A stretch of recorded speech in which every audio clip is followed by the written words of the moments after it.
ਦਰਸ਼ਕੋ break ਤੋਂ ਬਾਅਦ ਤੁਹਾਡਾ ਸਭ ਦਾ ਨਿੱਘਾ ਸਵਾਗਤ ਹੈ ਜੀ। ਡਾਕਟਰ ਸਾਹਿਬ ਅਗਲੇ ਇਸ਼ੂ ਬਾਰੇ ਤੁਹਾਡੇ ਵਿਚਾਰ ਜਾਣਨੇ ਚਾਹਾਂਗੇ ਜੀ। ਡਾਕਟਰ ਸਾਹਿਬ ਕੀ ਕਹਿਣਾ ਚਾਹੋਗੇ?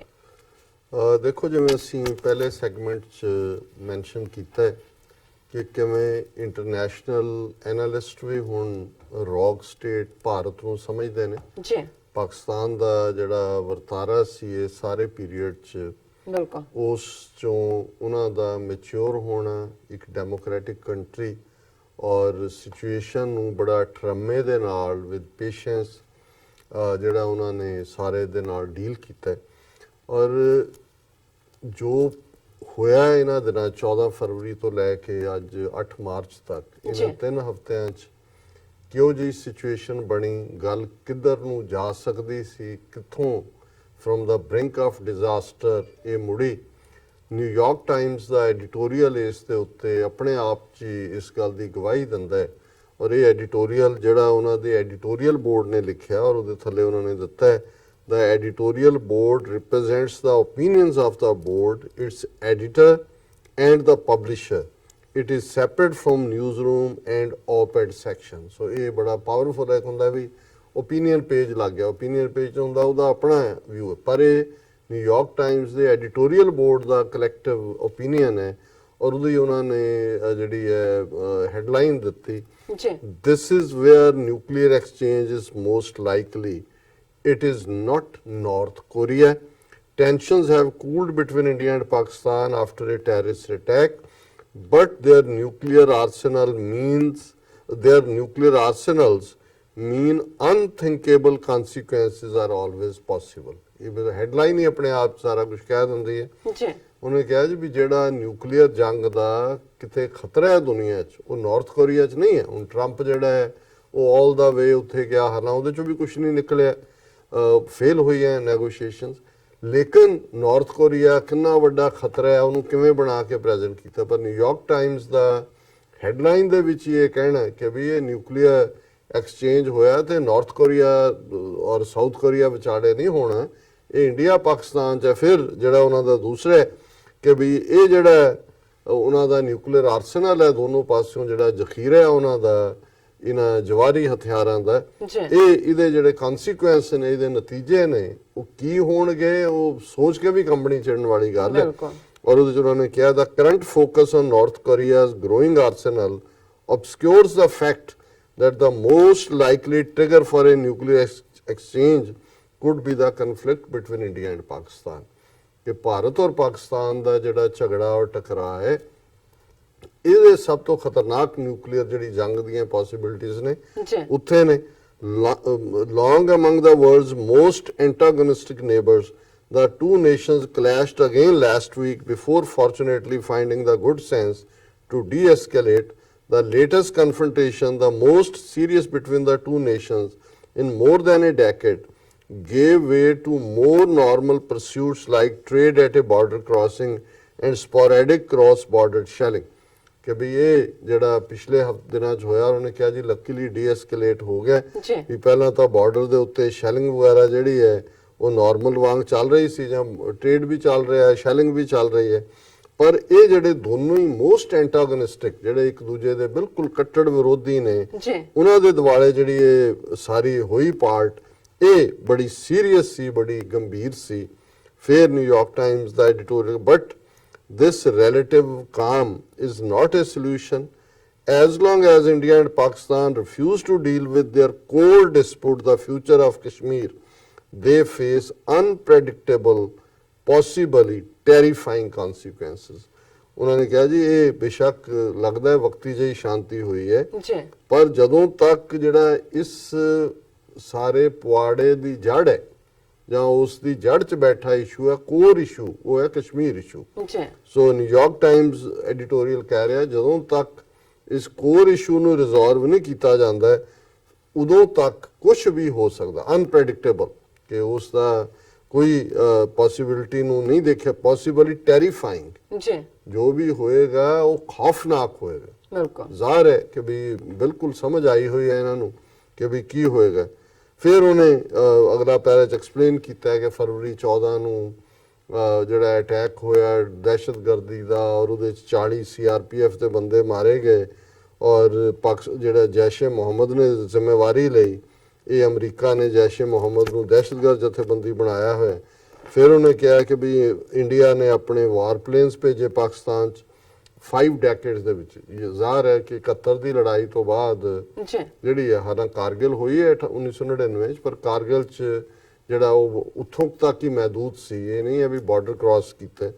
ਸੋ ਉਹਨਾਂ ਨੇ ਕਿਹਾ ਕਿ ਇੰਡੀਆ ਨੇ ਕਲੇਮ ਕੀਤਾ ਕਿ ਜੀ ਅਸੀਂ ਬਹੁਤ ਵੱਡੀ ਗਿਣਤੀ 'ਚ ਉਹਨਾਂ ਦੇ ਮਿਲੀਟੈਂਟ ਮਾਰ ਦਿੱਤੇ ਨੇ, ਜਿਸ ਦੇ ਉੱਤੇ ਵਿੱਚ ਦਾ claim which has been called into doubt, ਕਿ ਇਹ ਉਦੋਂ ਸਬੂਤ ਹੀ ਆ ਗਿਆ। ਸੈਟੇਲਾਈਟ ਇਮੇजेस ਵੀ BBC ਦੀ ਫੈਕਟ ਚੈਕਿੰਗ ਟੀਮ ਨੇ ਕਿਹਾ ਵੀ ਝੂਠੇ ਹੀ ਨੇ ਇਮੇਜ ਜੀ, ਔਰ ਕੋਈ ਨਹੀਂ ਹੈ। ਉਹ ਪਾਕਿਸਤਾਨ ਨੇ ਸਗੋਂ ਰਿਪੋਰਟ ਲੌਂਚ ਕੀਤੀ ਹੈ UN ਕੋਲ ਕਿ ਵੀ ਇੰਨੇ ਦਰਖਤ ਤੁਸੀਂ ਸਾਡੇ ਡੇਗੇ ਨੇ, ਇਕੋ ਟੈਰਰਿਜ਼ਮ ਹੈ, ਐਕੋ, ਕਿ ਵੀ ਤੁਸੀਂ ਨੁਕਸਾਨ ਕੀਤਾ ਜੰਗਲ ਦਾ। ਔਰ ਵਾਕਈ ਜੰਗਲਾਂ ਨੂੰ ਤਾਂ ਲਾਈਫ ਹੁੰਦੀ ਹੈ। ਹੁਣ ਜੇ ਗਊ ਮਾਤਾ ਹੋ ਸਕਦੀ ਹੈ ਤਾਂ ਰੁੱਖ ਤਾਂ ਵੈਸੇ ਹੀ ਉਹਨਾਂ 'ਚ ਜ਼ਿੰਦਗੀ ਹੁੰਦੀ ਹੈ, ਤੇ ਜੇ ਉੱਥੇ ਦਰਜਨ 2 ਦਰਜਨ ਰੁੱਖ ਜਿਹੜੇ ਨੇ ਜ਼ਖਮੀ ਕੀਤੇ ਨੇ ਔਰ ਡਿੱਗੇ ਨੇ, ਤੇ ਫਿਰ ਵਾਕਈ ਸ਼ਿਕਾਇਤ ਬਣਦੀ ਹੈ। ਸੋ ਉਹਦੇ 'ਚ ਉਹਨਾਂ ਨੇ ਕਿਹਾ ਕਿ ਵੀ the situation could have easily escalated given that the two countries have fought 3 wars over 70 years। ਔਰ ਇਸ ਸਾਰੇ 'ਚ ਉਹਨਾਂ ਨੇ ਕਿਹਾ ਕਿ ਵੀ ਗਵਰਨਮੈਂਟ ਟੂ ਗਵਰਨਮੈਂਟ ਡਾਇਲੌਗ ਨਹੀਂ ਹੈ ਔਰ ਕੁਝ ਵੀ ਇਸ ਮਾਮਲੇ 'ਚ ਵਾਪਰ ਸਕਦਾ ਸੀ। ਫਿਰ adding to the volatility, India's Prime Minister Narendra Modi is waging a tough re-election campaign in which he has used anti-Pakistan talk to fuel Hindu nationalism। ਇਹ ਜਦੋਂ ਕਹਿ ਰਹੇ ਨਿਊਯਾਰਕ ਟਾਈਮਜ਼ ਐਡੀਟੋਰੀਅਲ ਕਿ ਟਕਰਾਅ ਦੀਆਂ ਕਿੰਨੀਆਂ ਪੋਸੀਬਿਲਿਟੀਜ਼ ਸੀ, ਕਿ ਵੀ ਇੱਕ ਪਾਸੇ ਆਲਰੇਡੀ 70 ਤੋਂ ਬਾਅਦ 50 ਸਾਲ 'ਚ ਜਹਾਜ਼ਾਂ ਦੀ ਲੜਾਈ ਹੋਈ, ਫਿਰ ਨਰਿੰਦਰ ਮੋਦੀ ਜਿਹੜਾ ਆਪਣੀਆਂ ਚੋਣਾਂ ਜਿੱਤਣ ਦੇ ਲਈ ਪਾਕਿਸਤਾਨ ਦੇ ਖਿਲਾਫ ਜਿਹੜਾ ਹੈ ਉਹ ਕਰ ਰਿਹਾ, ਕਿਉਂਕਿ ਉਹ ਹਿੰਦੂ ਨੈਸ਼ਨਲਿਜ਼ਮ ਨੂੰ ਉਭਾਰ ਰਿਹਾ। ਫਿਰ with Pakistan army most likely ਇਹ ਉਹਨੇ shaken by the Indian raid. Pakistan army ਨਹੀਂ ਸ਼ੇਕ ਹੋਈ, ਸ਼ੇਕ ਤਾਂ ਇਹ ਹੋਏ ਪਾਕਿਸਤਾਨ ਆਰਮੀ ਨੇ ਤਾਂ ਟਿਟ ਫॉर ਟੈਟ ਕੀਤਾ। And unwilling to slide into protracted conflict, prime minister Imran Khan returned the pilot to India in what was seen as a goodwill gesture, called for talks and promised an investigation into bombing. Mr. Modi took the opportunity to back off further escalation. So ਜ਼ਾਹਰ ਹੈ ਹੁਣ India ਦਾ ਜਿਹੜਾ high commissioner ਹੈ ਉਹ ਵੀ ਪਾਕਿਸਤਾਨ ਜਾ ਰਿਹਾ ਵਾਪਸ। ਪਹਿਲਾਂ ਉਹਨੂੰ ਬੁਲਾ ਲਿਆ ਸੀ ਕਿ ਵੀ ਕੰਸਲਟੇਸ਼ਨ ਲਈ ਆਣਾ ਹੈ, ਔਰ ਕਰਤਾਰਪੁਰ ਕੋਰੀਡੋਰ ਦੀ ਮੀਟਿੰਗ ਵੀ ਦਿੱਲੀ ਦੀ ਥਾਂ ਅਟਾਰੀ ਰੀਸਕੈਜੂਲ ਕੀਤੀ ਹੈ। ਲੇਕਿਨ ਇਹ ਪਾਕਿਸਤਾਨ ਦੇ ਜਵਾਬ ਦੀ ਵਜ੍ਹਾ ਕਰਕੇ ਹੈ, ਨਾ ਕਿ ਪਾਕਿਸਤਾਨੀ ਆਰਮੀ ਸ਼ੇਕਨ ਜਿਵੇਂ ਨੇ ਕਿਹਾ। ਫਿਰ ਉਹਨੇ ਕਿਹਾ next confrontation might not end so calmly, ਕਿ ਵੀ ਐਤਕੀ ਤਾਂ ਇੰਨੇ ਦੇ ਨਾਲ ਗੱਲ ਮੁੱਕ ਗਈ, ਪਰ ਜਦੋਂ ਅਗਲਾ ਟਕਰਾਅ ਹੋਏਗਾ ਉਹ ਇਵੇਂ ਸ਼ਾਂਤੀ ਨਾਲ ਨਹੀਂ ਨਿਬੜੇਗਾ। ਫਿਰ ਉਹਨੇ ਪਾਕਿਸਤਾਨ ਨੂੰ ਕਿਹਾ ਜੀ ਡੂ ਮੋਰ, ਜਿਵੇਂ ਇਹਨਾਂ ਦਾ ਹੁੰਦਾ ਹੈ ਕਿ ਜੀ ਦਹਿਸ਼ਤਗਰਦਾਂ ਨੂੰ ਨੱਥ ਪਾਓ। ਪਰ ਇਹਦਾ ਕਨਕਲੂਜਨ ਹੈ without international pressure a long-term solution is unlikely and threat of nuclear war remains। ਸੋ ਜਿਹੜਾ ਐਮਫੈਸਿਸ ਹੈ ਉਹ ਕਸ਼ਮੀਰ ਹੈ। ਨਿਊਯਾਰਕ ਟਾਈਮਜ਼ ਦੇ ਐਡੀਟੋਰੀਅਲ ਦਾ ਵੀ ਕਿ ਵੀ ਜਿਹੜਾ ਕੋਰ ਇਸ਼ੂ ਹੈ ਕਸ਼ਮੀਰ ਦਾ, ਇੰਟਰਨੈਸ਼ਨਲ ਕਮਿਊਨਿਟੀ ਜਿਹੜੀ ਹੈ ਔਰ ਖਾਸ ਤੌਰ ਤੇ ਅਮਰੀਕਾ ਨਾਰਥ ਕੋਰੀਆ ਵੱਲ ਏਡਾ ਜਿਹੜਾ ਉਹਨੂੰ ਹੇਜ ਜਾਗਿਆ ਹੋਇਆ ਵੀ ਉਧਰੋਂ ਮੁੜੇ, ਜਿੱਥੇ ਲੋੜ ਹੈ ਉੱਥੇ ਪ੍ਰੈਸ਼ਰ ਪਾਇਆ ਜਾਏ ਔਰ ਇਸ ਕੋਰ ਇਸ਼ੂ ਨੂੰ ਰਿਜ਼ੋਲਵ ਕੀਤਾ ਜਾਏ। ਫਿਰ ਉਹਨੇ ਚਾਈਨਾ ਦਾ ਨਾਮ ਡ੍ਰੌਪ ਕੀਤਾ ਵੀ ਮੇਜਰ ਐਲਾਈ ਹੈ ਔਰ ਪਾਕਿਸਤਾਨ ਨੂੰ ਦੀ ਹੈਲਪ ਕਰਦਾ ਹੈ। ਸੋ ਉਹ ਸਿਕਿਉਰਿਟੀ ਕਾਉਂਸਲ 'ਚ ਵੀ ਮੂਵ ਨੂੰ ਬਲੌਕ ਕਰ ਦਿੰਦਾ ਜਿਹੜਾ ਅਜ਼ਹਰ ਬਾਰੇ ਹੈ। ਲੇਕਿਨ ਉਹਨੇ ਕਿਹਾ ਕਿ ਜਦੋਂ ਤੱਕ while the Clinton, Bush and Obama administration aggressively worked to ensure that India-Pakistan confrontations in 1999, 2002 and 2008 didn't spiral out of control, the Trump administration has done little but issue a few statements urging restraint. It's hard to see a role as a mediator for Mr. Trump, who has shifted the United States more firmly against Pakistan and towards India, where he has pursued business interests। ਇਹ ਵੀ ਉਹਨੇ ਕਿਹਾ ਜੀ ਵੀ ਅੱਗੇ ਵੀ crisis ਹੋਇਆ ਸੀ, ਜਿਵੇਂ 1999 ਚ ਕਾਰਗਲ ਸੀ, ਬਿਲਕੁਲ, ਔਰ ਉਦੋਂ ਕਲਿੰਟਨ ਨੇ ਨਵਾਜ਼ ਸ਼ਰੀਫ ਨੂੰ ਸੱਦ ਕੇ ਔਰ ਵਾਜਪਾਈ ਨੂੰ ਮੀਡੀਏਸ਼ਨ ਕੀਤੀ। ਫਿਰ 2002 ਚ ਜਦੋਂ ਕਿ ਭਾਰਤੀ ਪਾਰਲੀਮੈਂਟ ਤੇ ਅਟੈਕ ਦੀ ਗੱਲ ਸਾਹਮਣੇ ਆਈ, ਉਦੋਂ ਬੁਸ਼ ਐਡਮਿਨਿਸਟ੍ਰੇਸ਼ਨ ਸੀ ਔਰ ਉਹਨਾਂ ਨੇ ਵੀ ਇਹਨੂੰ ਨਿਊਟਰਲਾਈਜ਼ ਕੀਤਾ ਸੀ। ਔਰ 2008 ਦੇ ਵਿੱਚ ਮੁੰਬਈ ਵਾਲਾ ਵਾਕਿਆ ਹੋਇਆ, ਉਦੋਂ ਓਬਾਮਾ ਨੇ ਕੀਤਾ। ਔਰ ਉਹਨਾਂ ਨੇ ਕਿਹਾ ਕਿ ਵੀ ਪਰ ਟਰੰਪ ਦਾ ਕੋਈ ਇੰਟਰਸਟ ਨਹੀਂ, ਉਹ ਪਾਕਿਸਤਾਨ ਦੇ ਖਿਲਾਫ ਆਪਣਾ ਉਹਨੇ ਰੱਖਿਆ ਕਿਉਂਕਿ ਇੰਡੀਆ ਨਾਲ ਉਹ ਬਿਜ਼ਨਸ ਕਰ ਰਿਹਾ। But the United States needs to get involved. ਇਹ ਬੜੀ ਇੰਪੋਰਟੈਂਟ ਗੱਲ ਹੈ ਕਿ ਅਮਰੀਕਾ ਜਿਹੜਾ ਹੈ ਇਸ ਦੇ ਵਿੱਚ ਦਖਲਅੰਦਾਜ਼ੀ ਕਰੇ। It could help India strengthen its counter-terrorism capabilities to prevent future attacks, and it could encourage India to modify its approach to those opposing its rule in Kashmir, which the United Nations and other groups say involves widespread human rights abuses that simply spawn more militants. ਉਹਨਾਂ ਨੇ ਕਿਹਾ ਜੀ ਵੀ America ਉਹਨਾਂ ਨੂੰ ਕਰੇ ਜਿਹੜਾ anti terrorism ਵੀ ਦੇ training India ਨੂੰ, ਪਰ ਇਸ਼ੂ ਕਸ਼ਮੀਰ 'ਚ ਹੈ ਜਿੱਥੇ ਹਿਊਮਨ ਰਾਈਟ ਵਾਇਲੇਸ਼ਨ ਹੋ ਰਹੇ ਨੇ ਔਰ ਜਿਉਂ-ਜਿਉਂ ਭਾਰਤ ਦੇ ਜ਼ੁਲਮ ਹੋ ਰਹੇ ਨੇ ਉਹਨਾਂ 'ਚੋਂ ਹੋਰ ਜਿਹੜੇ ਨੇ ਮਿਲੀਟੈਂਟ ਨਿਕਲ ਰਹੇ ਨੇ ਉਹਨੂੰ ਉਹ ਖਤਮ ਨਹੀਂ ਕਰ ਪਾ ਰਹੇ। And while it's good when India and Pakistan decide to walk back from the brink, as they seem to be doing now, the United States should be ready to assist if they cannot. ਕੱਲਾ ਇਹੀ ਨਹੀਂ ਹੈ, ਮੈਂ ਸਮਝਦਾ ਵੀ ਇਹ UN Security Council ਦੇ ਰੈਜ਼ੋਲੂਸ਼ਨਸ ਨੂੰ implement ਕਰਨਾ ਇਹ ਇਹਨਾਂ ਦਾ ਫਰਜ਼ ਬਣਦਾ ਔਰ ਇਹਨਾਂ ਨੂੰ ਇਨਵੋਲਵ ਹੋਣਾ ਚਾਹੀਦਾ। ਔਰ ਐਂਡ 'ਚ ਨਿਊਯਾਰਕ ਟਾਈਮ ਨੇ ਕਿਹਾ a solution to a conflict that touches so many religious and nationalistic nerves must ultimately come from within through talks among India, Pakistan and people of Kashmir. It is a long shot and the protagonists have shown no serious interest, but that is the reality nonetheless. उन्होंने कहा जी ultimately solution India, Pakistan और कश्मीर ਦੇ ਲੋਕ ਜੀ ਕਸ਼ਮੀਰੀ ਤੀਸਰੀ ਧਿਰ ਨੇ ਬਿਲਕੁਲ ਗੱਲਬਾਤ ਨਾਲ ਹੀ ਨਿਕਲੇਗਾ। ਜਦੋਂ ਤੱਕ ਤੁਸੀਂ ਇਸ ਪਾਰਟ ਨੂੰ ਨਹੀਂ ਕਰਦੇ ਕੋਈ ਵੀ ਜਿਹੜਾ ਬਾਕੀ ਤੁਸੀਂ ਰਿਲੀਜੀਅਸ ਨੈਸ਼ਨਲਿਸਟਿਕ ਜਿੰਨਾ ਮਰਜ਼ੀ ਦੇਸ਼ ਭਗਤੀ ਲਈ ਉਛਲ ਕੂਦ ਕਰ ਲਓ ਇਹਦਾ ਹੱਲ ਨਹੀਂ ਨਿਕਲੇਗਾ। The two countries have crossed into dangerous territory with India attacking Pakistan and engaging in aerial duels. The next confrontation or the one after that could be far more unthinkable. ਉਹਨੇ ਕਿਹਾ ਜੀ ਆਲਰੇਡੀ ਦੋਵੇਂ ਦੇਸ਼ ਖਤਰਨਾਕ ਹੱਦਾਂ ਉਹਨਾਂ ਨੇ ਟੱਪ ਲਈਆਂ ਜਦੋਂ ਕਿ ਭਾਰਤ ਨੇ ਪਾਕਿਸਤਾਨ ਤੇ ਅਟੈਕ ਕੀਤਾ ਔਰ ਪਾਕਿਸਤਾਨ ਨੇ ਵਾਪਸ ਜਿਹੜੀ ਡੌਗ ਫਾਈਟ ਏਰੀਅਲ ਡਿਊਲ ਹੋਈ ਔਰ ਉਹਨੇ ਕਿਹਾ ਜੀ ਨੈਕਸਟ ਜਿਹੜਾ ਟਕਰਾਅ ਹੋਏਗਾ ਇਸ ਤੋਂ ਬਾਅਦ ਉਹ ਐਸਾ ਹੋਏਗਾ ਜਿਹਦੇ ਬਾਰੇ ਸੋਚਿਆ ਵੀ ਨਹੀਂ ਜਾ ਕਿੰਨਾ ਖਤਰਨਾਕ ਹੋਏਗਾ। ਸੋ ਅਸੀਂ ਬਿਲਕੁਲ ਸਹਿਮਤ ਹਾਂ ਔਰ ਅਸੀਂ ਐਪਰੀਸ਼ੀਏਟ ਕਰਦੇ ਹਾਂ ਵੀ ਨਿਊਯਾਰਕ ਟਾਈਮਜ਼ ਨੇ ਜਿਹੜਾ ਹੈ ਉਹਨਾਂ ਦੇ ਐਡੀਟੋਰੀਅਲ ਬੋਰਡ ਨੇ ਸਿਚੁਏਸ਼ਨ ਦੀ ਗ੍ਰੈਵਿਟੀ ਨੂੰ ਸਮਝਿਆ ਔਰ ਉਸ ਦੇ ਉੱਤੇ ਉਹਨਾਂ ਨੇ ਬੋਲਡ ਲਾਈਨ ਲਈ ਹੈ। ਅਮਰੀਕਾ ਦੀ ਇੰਟਰਵੈਂਸ਼ਨ ਦੀ ਗੱਲ ਕੀਤੀ ਹੈ, ਕੋਰ ਇਸ਼ੂ ਕਸ਼ਮੀਰ ਨੂੰ ਮੰਨਿਆ, ਇੰਡੀਆ ਨੇ ਬਾਰਡਰ ਕ੍ਰਾਸ ਕੀਤਾ ਇਹ ਗੱਲ ਵੀ ਮੰਨੀ ਹੈ ਔਰ ਤਬਾਹੀ ਕਿਸ ਹੱਦ ਤੱਕ ਲਿਜਾ ਸਕਦੀ ਹੈ। ਅੱਜ ਸਰਫ ਕਰਦੇ ਆ ਮੇਰੀ ਨਿਗਾਹ ਚੋਂ 3 ਮਿੰਟ ਦੀ ਇੱਕ ਨਜ਼ਮ ਜਿਹੜੀ ਕਿ ਇੱਕ ਸਿੱਖ ਬੱਚੀ ਨੇ ਇੱਕ ਜਿਹੜਾ ਕੋਈ ਸਟੇਜ ਤੋਂ ਨਹੀਂ ਗਾ ਰਹੀ, ਜਸਟ ਇੱਕ ਫੈਮਿਲੀ ਗੈਟ ਟੂਗੇਦਰ ਟਾਈਪ ਲੱਗਦਾ ਹੈ ਜਾਂ ਕੋਈ ਗੁੱਡਵਿਲ ਦੀ ਗੈਦਰਿੰਗ ਲੱਗਦੀ ਹੈ ਜਿਹਦੇ 'ਚ ਉਹਨੇ ਬੜੀ ਚੇਸਟ ਪੰਜਾਬੀ 'ਚ ਗਾ ਕੇ ਕਿ ਭਾਈ ਕਿਵੇਂ ਦੋਨਾਂ ਮੁਲਕਾਂ ਦੀ ਸਾਂਝ ਹੈ, ਦੋਹਾਂ ਪੰਜਾਬਾਂ ਦੀ ਸਾਂਝ ਹੈ, ਸਾਡਾ ਨਨਕਾਣਾ ਤੋਂ ਜਿਹੜਾ ਹੈ ਅਸੀਂ ਆ ਸਕੀਏ, ਤੁਸੀਂ ਆਪਣੇ ਅਜਮੇਰ ਸ਼ਰੀਫ ਆ ਸਕੋ, ਸਾਂਝਾਂ ਦੀ ਗੱਲ ਹੈ, ਜੰਗ ਸਾਡੀ ਜ਼ਬਾਨ ਨਹੀਂ ਹੈ, ਅਸੀਂ ਤਾਂ ਸਾਂਝ ਔਰ ਪਿਆਰ ਦੀ ਗੱਲ ਕਰਦੇ ਹਾਂ। ਸੋ ਮੈਂ ਆਪਣੀ ਟੈਕਨੀਕਲ ਟੀਮ ਨੂੰ ਕਹਾਂਗਾ ਇਸ ਨੂੰ ਚਲਾ ਦੇਣ ਜੀ।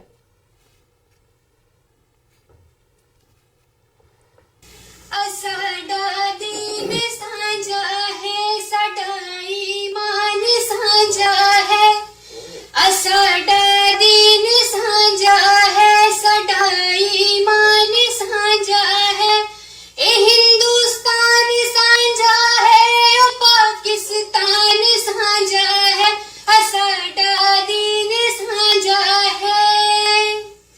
ਕਿਹੜੀ ਗੱਲੋਂ ਵੰਡੀਆਂ ਪਾਈਏ ਤਰਤ ਤੇ ਚੰਡੀਆਂ ਲਾ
ਮਾਫੀ ਚਾਹੁੰਦੇ ਹਾਂ ਕਿਉਂਕਿ ਵੀਡੀਓ ਇਨੀ ਕਲੀਅਰ ਤੇ ਨਹੀਂ ਸੀ, ਬਟ ਇਹਦੀ ਜਿਹੜੀ ਵੌਇਸ ਸੀ ਬੜੀ ਵਧੀਆ ਸੀ, ਬਹੁਤ ਹੀ ਅੱਛਾ ਬੱਚੀ ਨੇ ਗਾਇਆ।